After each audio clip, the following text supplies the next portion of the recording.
Hello everyone, मैं Kapil advocate फिर से आप सभी का मेरे यूट्यूब चैनल में वेलकम करता हूं। हमेशा की तरह एक नए टॉपिक के साथ फिर मैं आप सबके सामने हूं। आज का जो हमारा टॉपिक रहेगा वो सेक्शन 160 से लेकर 164 सीआरपीसी 160 से लेकर 163 करता है power of police officer regarding the examination of witness. इसी तरह 164 बात करता है कि मजिस्ट्रेट की क्या पावर है during investigation related to confession और स्टेटमेंट। तो सबसे पहले हम बात करते हैं 160 की। 160 बात करता है पुलिस ऑफिसर के पास पावर है अगर पुलिस ऑफिसर को लगे कि किसी विटनेस को कॉल करना ज़रूरी है क्योंकि वो विटनेस जिस केस में इन्वेस्टिगेशन की जा रही है उसके फैक्ट्स या अदर रेलिवेंट चीज़ें जानता है और उसकी नॉलेज में है, तो उस केस में पुलिस ऑफिसर उस विटनेस को कॉल करेगा रिटर्न में नोटिस दे करके और ये कहेगा कि आप पुलिस स्टेशन में आइए जिस पुलिस स्टेशन से आपको नोटिस आया है, या और किसी पुलिस स्टेशन में भी बुला सकता है जो कि उसको मेंशन होगी उस रिटर्न ऑर्डर में।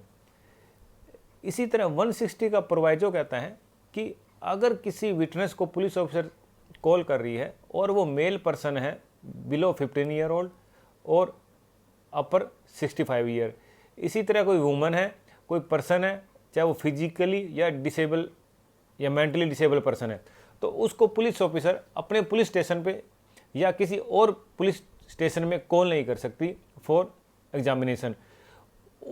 उस केस के अंदर इन पर्सन को अगर एग्जामिन करना है तो उनके घर पर जाकर ही एग्जामिन किया जाएगा या कोई अदर सुटेबल पर्सन हो other than the police station.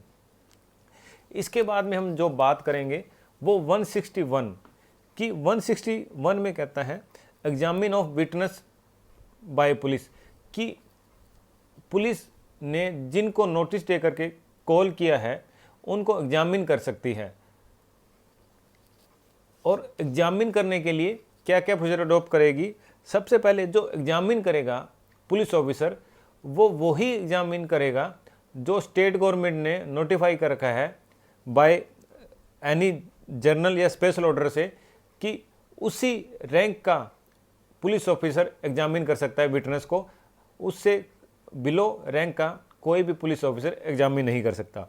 इसी तरह 160 का क्लोज टू ये कहता है कि भी जब विटनेस से क्वेश्चन पुट किए जाएंगे बाय पुलिस ऑफिसर तो उस केस में वो विटनेस बाउंड है आंसर देने के लिए।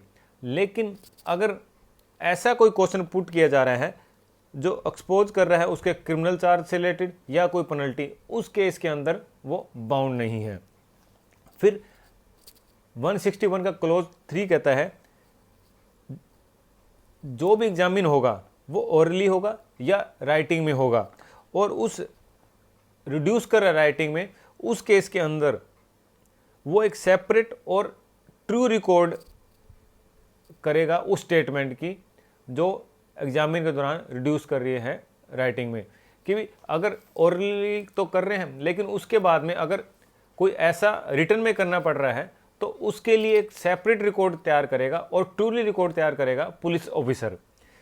प्रोवाइजो कहता है कि अगर कोई स्टेटमेंट रिकॉर्ड की जा रही है वुमेन की और उस वुमेन के अगेंस्ट ऐसा क्राइम हुआ है जो रिलेटेड है क्राइम अगेंस्ट वुमेन लाइक 354 370 से में जो भी सेक्शन आते हैं उनसे रिलेटेड है, तो जो स्टेटमेंट रिकॉर्डेड की जाएगी या एग्जामिन किया जाएगा वो बाय वुमेन पुलिस ऑफिसर और या एनी अदर पुलिस ऑफिसर जो कि वुमेन होगी। अब हम बात करते हैं 162 बात करता है कि जो पुलिस ऑफिसर ने रिड्यूस करी है राइटिंग में स्टेटमेंट अंडर 161, क्या उस पे पुलिस ऑफिसर उस विटनेस के साइन कराएगा या नहीं कराएगा। तो इसमें स्पेसिफिक कह रहा है statement to police not to be sign use of statement in evidence. 162 का हेडिंग ही क्लियर कह रहा है कि जो स्टेटमेंट रिकॉर्डेड की है और रिड्यूस इन राइटिंग करी है उस पे साइन नहीं होंगे विटनेस के। अगर साइन होते हैं तो उस केस के अंदर क्या इफेक्ट होगा उस स्टेटमेंट का ड्यूरिंग इन्वेस्टिगेशन। तो ऑनरेबल सुप्रीम कोर्ट ने लैंडमार्क जजमेंट में डिफाइन किया था इस चीज़ को, वो मैं 2 जजमेंट यहाँ शेयर कर रहा हूँ।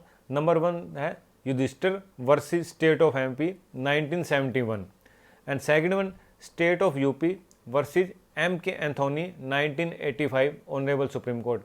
इसमें ऑनरेबल सुप्रीम कोर्ट ने कहा था कि अगर साइन भी हो जाते हैं तो उसका एविडेंसरी वैल्यू के ऊपर कोई इफेक्ट नहीं होगा और वो ऐसी रेलिवेंट मानी जाएगी कि उस पर साइन नहीं है विटनेस के। अब बात आती है जो स्टेटमेंट रिड्यूस की गई राइटिंग में उसको एज ए एविडेंस में कैसे यूज होगा। तो इसके अंदर प्रोवाइजो कहता है कि जो स्टेटमेंट रिकॉर्डेड की है और रिड्यूस इन राइटिंग करी है उसको हम वैसे ही यूज करेंगे एविडेंस के अंदर जो सेक्शन 145 इंडियन एविडेंस एक्ट बात करता है regarding previous return statement.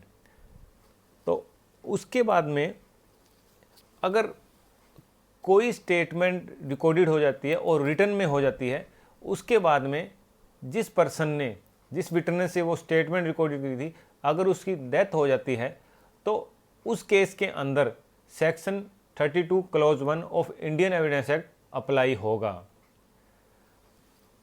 Next इसमें बात करता है 27 section of Indian evidence act कि अगर कोई कन्फेशन नेचर के अंदर स्टेटमेंट रिकॉर्डेड की गई है तो वो रेलेवेंट नहीं होगी क्योंकि वो हिट बाय सेक्शन 25 होगी। लेकिन अगर कोई डिस्क्लोजर स्टेटमेंट है और उसके बेसिस पे कोई डिस्कवरी हुई है किसी चीज़ की तो 27 अकॉर्डिंग इंडियन एविडेंस एक्ट वो पोर्शन रेलेवेंट माना जाएगा। इसके लास्ट में एक्सप्लेनेशन कहता है कि ड्यूरिंग एग्जामिनेशन ऑफ विटनेस कोई मटेरियल ओमिशन हो जाता है रिगार्डिंग टू इम्पोर्टेंट फैक्ट और उसके बाद में अगर वो जो ओमिशन किया गया है वो जब विटनेस बॉक्स में आएगा ड्यूरिंग इंक्वायरी और ट्रायल विटनेस और वो स्टेटमेंट या कुछ ऐसा बताता है जो उससे रह गया था तो क्या वो कॉन्ट्राडिक्ट के लिए यूज होगा या नहीं होगा। तो अगर पुलिस ऑफिसर ने as a question answer format में विटनेस से इंक्वायरी करी है उस दौरान जो क्वेश्चन पुलिस ऑफिसर ने पूछे हैं विटनेस से उसके अलावा जो क्वेश्चन नहीं पूछा और बाद में ड्यूरिंग इंक्वायरी ट्रायल में विटनेस बॉक्स में वो बात बताता है तो वो कॉन्ट्राडिक्ट नहीं होगी क्योंकि उससे वो क्वेश्चन ही पुट नहीं किया गया। इसी तरह अगर नरेटिव वे में सारा एग्जामिनेशन किया गया है तो विटनेस बाउंड नहीं है हर चीज़ को एग्जामिनेशन के दौरान बताने के लिए और बाद में अगर वो बताता है ऐसा कुछ तो वो कॉन्ट्राडिक्ट नहीं होगा जो उससे पूछा ही नहीं गया है। इसके बाद 163 बात करता है कि कोई भी एग्जामिनेशन होगा कोई भी स्टेटमेंट रिकॉर्डेड या रिड्यूस इन राइटिंग होगी तो पुलिस ऑफिसर यूज नहीं करेगा इंड्यूसमेंट थ्रेट या कोई अदर प्रॉमिस जो मेंशन है section 24 Indian evidence act. Next हमारा आता है 164 CRPC कि मजिस्ट्रेट के पास क्या पावर है रिकॉर्डेड करने के लिए कन्फेशन और स्टेटमेंट। 164 बात करता है कि ड्यूरिंग इन्वेस्टिगेशन, यहाँ पर इन्वेस्टिगेशन की बात हो रही है ना कि कोई इंक्वायरी और ट्रायल। जैसे हम इसमें 164 में देखेंगे any metropolitan magistrate or judicial magistrate and may whether or not he has jurisdiction in the case recorded any confession और statement made to him in the course of an investigation कि कोई भी judicial magistrate है जिसकी जुडिक्शन है या नहीं है उस केस से रिलेटेड वो कन्फेशन रिकॉर्डेड कर सकता है और स्टेटमेंट ड्यूरिंग इन्वेस्टिगेशन। यहाँ पर ट्रायल या इंक्वायरी वर्ड यूज नहीं किया गया है। तो फर्स्ट ये आया कि ड्यूरिंग इन्वेस्टिगेशन। अब बात आती है कि 164 में जब कन्फेशन रिकॉर्ड किया जाएगा तो क्या क्या फॉर्मेलिटी या क्या क्या कंडीशन है जो मजिस्ट्रेट को फॉलो करनी होगी। सबसे पहले जो कन्फेशन रिकॉर्ड किया जाएगा वो विदाउट ओथ किया जाएगा। उसके बाद में अकॉर्डिंग टू 281 CRPC में जो जो गाइडलाइन दी हुई है 281 में, जो जो कंडीशनें हैं उनको फॉलो करेंगे मजिस्ट्रेट। अगर उससे बिना कोई फॉलो किए या इंस्ट्रक्शन दिए और 281 को इग्नोर करते हैं तो मजिस्ट्रेट को 463 में ओरल टेस्टिमनी देनी पड़ेगी, तो प्रूफ करने के लिए कि कन्फेशन है वो प्रॉपर रिकॉर्डेड किया गया है। अब बात आती है कन्फेशन रिकॉर्डेड करते टाइम किन किन बातों का मजिस्ट्रेट ध्यान रखेंगे। सबसे पहले मजिस्ट्रेट जब अक्यूज का कन्फेशन रिकॉर्डेड किया जाएगा तो उसको ये कहेंगे कि आप बाउंड नहीं हैं कन्फेशन देने के लिए। अगर आप कन्फेशन देंगे तो आपके अगेंस्ट यूज हो सकता है।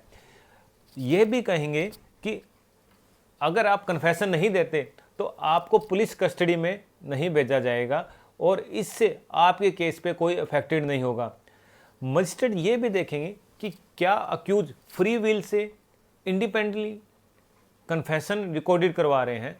वो ये देखेंगे क्या अभी जस्ट उसको पुलिस कस्टडी से लाया गया है। अगर पुलिस कस्टडी से लाया गया है तो मजिस्ट्रेट अक्यूज को जुडिशरी कस्टडी में भेज सकते हैं या कुछ देर के लिए कोर्ट में रख करके उससे बाद उसका कन्फेशन रिकॉर्डेड कर सकते हैं।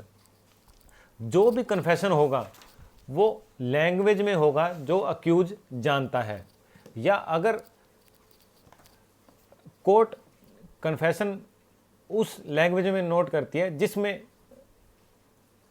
अक्यूज नहीं जानता तो उसको एक्सप्लेनेशन करेगी और उसको ट्रांसलेट करेगी जिस लैंग्वेज के अंदर वो उसको समझता हो। उसके बाद में जब कन्फेशन सारा रिकॉर्डेड हो जाएगा उसके लास्ट में मेमोरेंडम दिया जाएगा लास्ट में कि जो कन्फेशन है वो फ्री विल है, इंडिपेंडेंटली है। मजिस्ट्रेट ने उसको वार्न किया है कि अगर आप कन्फेशन देते हैं तो आपके अगेंस्ट एविडेंस में यूज हो सकता है और आप बाउंड नहीं हो। इसके बाद में मजिस्ट्रेट अक्यूज के साइन करा के और उस पर अपने भी साइन करेंगे और जो कन्फेशन है वो सारी खुद की राइटिंग में राइट डाउन करेंगे मजिस्ट्रेट। अब बात आती है कि क्या कोई स्टेटमेंट रिकॉर्डेड की जा सकती है अदर देन द कन्फेशन। तो 164 का क्लोज 5 कहता है any statement other than confession, कि अदर देन कन्फेशन कोई भी स्टेटमेंट है जो सबसेक्शन 1 की बात कर रहा है कन्फेशन की, उसके अलावा भी जो सेक्शन 5 है 164 का सबसेक्शन 5 है उसमें स्टेटमेंट रिकॉर्डेड की जा सकती है एज ए जो आप ट्रायल या इंक्वायरी में एविडेंस रिकॉर्डेड करते हैं उसी तरह यहाँ पर भी स्टेटमेंट रिकॉर्डेड की जा सकती है। और उसके बाद में अपने मजिस्ट्रेट साहब अपने साइन उसके ऊपर करेंगे और जो स्टेटमेंट रिकॉर्डेड की जाएगी 164 क्लोज 5 के अंडर वो ऑन ओथ की जाएगी, जबकि कन्फेशन है वो विदाउट ओथ होगा।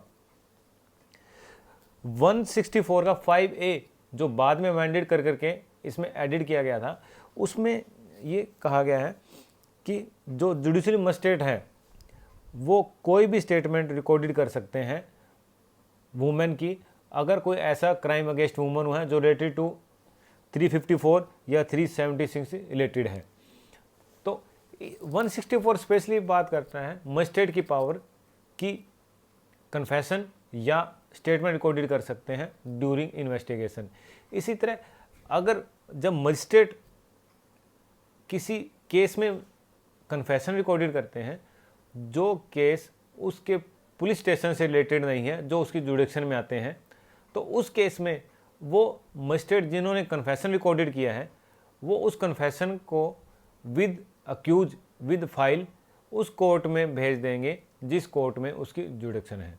तो आज का जो हमारा टॉपिक था वो पावर ऑफ पुलिस ऑफिसर और power of magistrate during investigation से रिलेटेड था, सेक्शन 160 से लेकर 164। आज के लिए ही यही था हमारा आज का टॉपिक।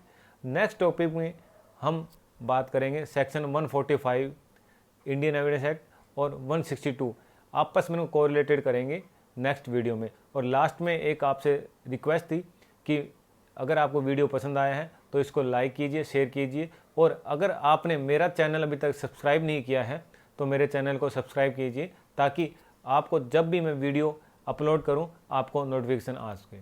Thank you. आज के लिए इतना ही, नेक्स्ट वीडियो मिलते हैं जल्द ही। Thank you again.